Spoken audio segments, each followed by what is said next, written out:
FCRA ഭേദഗതിയിലെ ആശങ്ക പരിഹരിക്കാൻ BJP. കേന്ദ്ര ന്യൂനപക്ഷ ക്ഷേമ മന്ത്രി കിരൺ റിജിജുവിന്റെ പരിപാടിയിലേക്ക് ക്രൈസ്തവ സഭാ പ്രതിനിധികൾക്ക് ക്ഷണം. ഇന്ന് രാത്രിയിൽ തിരുവനന്തപുരത്ത് വെച്ചാകും കൂടിക്കാഴ്ച. ഏതൊക്കെ സഭാ പ്രതിനിധികൾ പങ്കെടുക്കുമെന്നതിൽ വ്യക്തതയില്ല. ഹരിമോഹൻ വിശദാംശങ്ങളുമായി ചേരുകയാണ്.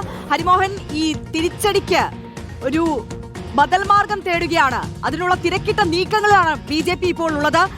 കേരളത്തിലെത്തിയിട്ടുള്ള കേന്ദ്രമന്ത്രിയുമായി ഒരു കൂടിക്കാഴ്ചയ്ക്കുള്ള അവസരമൊരുക്കുന്നുണ്ട് BJP. അതിലേക്ക് സഭാ പ്രതിനിധികളെ ക്ഷണിച്ചിരിക്കുന്നു.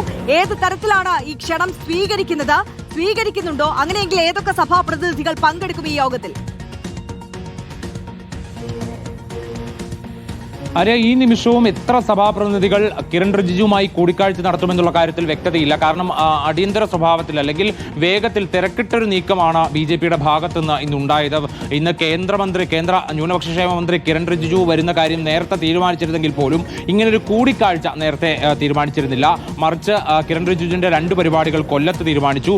തിരുവനന്തപുരത്ത് വൈകുന്നേരത്തോടുകൂടി ന്യൂനപക്ഷ മോർച്ച അടക്കമുള്ള BJPയുമായി ചേർന്ന് നിൽക്കുന്ന ന്യൂനപക്ഷ സംഘടനകളുടെ ഒരു യോഗം, അതിന് പേരിട്ടിരുന്നത് മൈനോറിറ്റി ഔട്ട്റീച്ച് പ്രോഗ്രാം എന്നുള്ളതായിരുന്നു.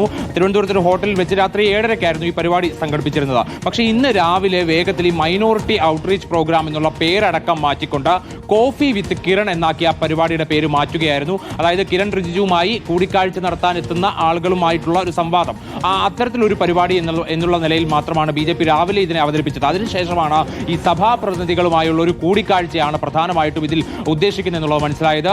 ഔദ്യോഗികമായി തന്നെ ക്ഷണം എല്ലാ സഭകൾക്കും പോയിട്ടുണ്ട്. അതായത് സഭാ സെക്രട്ടറിമാർ, സഭാ വക്താക്കൾ, അവർക്കൊക്കെയാണ് ക്ഷണം പോയിട്ടുള്ളത്. മറിച്ച് ബിഷപ്പുമാർ അല്ലെങ്കിൽ മതമേലധ്യക്ഷന്മാരായിട്ടുള്ള ആളുകൾ, അവർക്കൊന്നും തന്നെ ഈ ക്ഷണം ചെന്നിട്ടില്ല. അല്ലെങ്കിൽ അവരെ അല്ല ഈ പരിപാടിക്ക് ഉദ്ദേശിച്ചിരിക്കുന്നത്. അതായത് ഈ ആശങ്കകൾ പങ്കുവയ്ക്കാൻ കഴിയുന്ന രീതിയിൽ വക്താക്കളെയും സെക്രട്ടറിമാരെയും ഒക്കെ വിളിക്കുക, അവർ പറയുന്ന കാര്യങ്ങൾ കേൾക്കുക, മറിച്ച് അതിന് ഒരു ഉറപ്പ് കൊടുക്കുകയല്ല, മറിച്ച് ആ കാര്യങ്ങൾ പരിഹരിക്കാം, അല്ലെങ്കിൽ അത് ഇങ്ങനെയാണ്, അത് ഈ തെറ്റിദ്ധരിപ്പിക്കുന്ന തരത്തിലുള്ള കാര്യങ്ങളാണ് പ്രതിപക്ഷ പാർട്ടികളടക്കം ഉന്നയിക്കുന്നത്. അത്തരത്തിലുള്ള ന്യൂനപക്ഷങ്ങൾക്ക് അപകടകരമാകുന്ന യാതൊന്നും തന്നെ FCRA ബില്ലില്ല തുടങ്ങിയ കാര്യങ്ങൾ അവരെ ബോധ്യപ്പെടുത്തുക എന്നുള്ളതാണ് നിലവിൽ ഉദ്ദേശിക്കുന്നത്. പക്ഷേ ഈ വിശുദ്ധവാരമായതുകൊണ്ട് തന്നെ, പ്രത്യേകിച്ച് ദുഃഖവെള്ളി ആയതുകൊണ്ട് തന്നെ എത്രത്തോളം സഭാപ്രതിനിധികൾ പങ്കെടുക്കുമെന്നുള്ള കാര്യത്തിൽ ഇപ്പോഴും ഒരു വ്യക്തത വന്നിട്ടില്ല.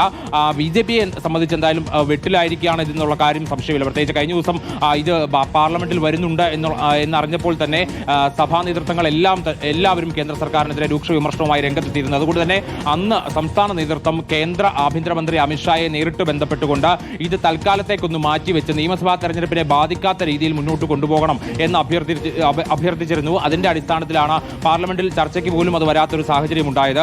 കാരണം സംസ്ഥാനത്ത് BJPക്ക് ക്രൈസ്തവ സഭകളുടെയും അല്ലെങ്കിൽ ക്രൈസ്തവ വോട്ട് ബാങ്കിന്റെയും ഒക്കെ വലിയ പിന്തുണ ആവശ്യമുണ്ട് ഈ തെരഞ്ഞെടുപ്പിൽ. പ്രത്യേകിച്ച് അതിനുവേണ്ടിയുള്ള ശ്രമങ്ങൾ കഴിഞ്ഞ കുറെ കാലങ്ങളായി കേരളത്തിൽ നടക്കുന്നുണ്ട്. അതായത് ഈ സ്നേഹ സന്ദേശം പോലുള്ള പരിപാടികൾ, ഈ ക്രിസ്മസ് കാലത്ത് വീട്ടിലെത്തി കേക്ക് മുറിക്കൽ, അങ്ങനെ ഒട്ടേറെ പരിപാടികൾ BJP സംസ്ഥാനത്ത് സംഘടിപ്പിക്കുന്നുണ്ട്. അങ്ങനെ സംഘടിപ്പിച്ച പരിപാടികളും അങ്ങനെ സ്ഥാപിച്ച ബന്ധങ്ങൾക്കുമൊക്കെ തന്നെ വലിയ രീതിയിൽ വിള്ളലുണ്ടാക്കുന്ന തരത്തിലുള്ള ഒരു നീക്കമായിരിക്കും FCRA ബിൽ പാസ്സാക്കുന്ന സമയത്ത് ഉണ്ടാവുക. അതുകൊണ്ട് അത് നിയമസഭാ തെരഞ്ഞെടുപ്പിനെ കാര്യമായി തന്നെ ബാധിക്കും, തിരിച്ചടി ഉണ്ടാകും എന്നുള്ള ബോധ്യത്തിൽ നിന്നുകൂടിയാണ് BJP അത്തരമൊരു ഇടപെടൽ നടത്തിയത്. ഇന്നിപ്പോൾ കേന്ദ്രമന്ത്രി കിരൺ റിജിജു എത്തുന്ന സാഹചര്യത്തിൽ ഈ കൂടിക്കാഴ്ചയ്ക്ക് അവസരം ഒരുക്കണമെന്ന് ആവശ്യപ്പെട്ടത് പോലും BJP സംസ്ഥാന നേതൃത്വമാണ്. എന്തായാലും വൈകിട്ട് വരെ കാത്തിരിക്കാം, ആരൊക്കെ എത്തും എന്നുള്ള കാര്യത്തിൽ അപ്പോഴേക്കും വ്യക്തത വരുമെന്നാണ് പ്രതീക്ഷിക്കുന്നത്. ആര്യ, ഹരിമോഹനാണ് വിശദാംശങ്ങൾ നൽകിയത്. എന്തായാലും തിരിച്ചടി മറികടക്കാൻ തിരക്കിട്ട നീക്കങ്ങളിലേക്ക് കടക്കുകയാണ് BJP. കേന്ദ്രമന്ത്രിയുമായുള്ള ഒരു കൂടിക്കാഴ്ചയ്ക്ക് സഭാ നേതൃത്വങ്ങളെ ക്ഷണിച്ചിരിക്കുന്നു. പക്ഷേ സഭകൾ ഇനി എങ്ങനെ ഇതിനോട് പ്രതികരിക്കും?